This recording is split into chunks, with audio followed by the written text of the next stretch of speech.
இன்று பார்த்தீங்கன்னா ஏகாதேசி வளர்பிறை ஏகாதேசி வியாழக்கிழமையோடு வரக்கூடிய காரணத்தினால இதை குபேர ஏகாதேசி அப்படின்னு சொல்லுவாங்க.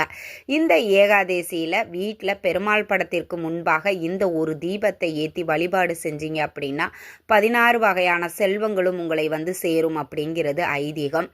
நிறைய திருப்பதியில் வாழக்கூடிய அந்த ஊர் மக்கள் ஏற்றி வழிபாடு செய்யக்கூடிய ஒரு சக்தி வாய்ந்த தீபத்தை தான் நான் சொல்ல போகிறேன்.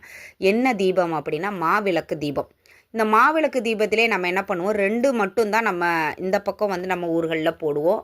அவங்க என்ன பண்ணுவாங்கன்னா குட்டி குட்டியாக 7 மலையானுக்கு 7 மாவிளக்கில் வந்து 7 விளக்கு செஞ்சு அதில் நெய் ஊற்றி பஞ்சுத்திரி போட்டு இந்த தீபத்தை வந்து ஏற்றுவாங்க.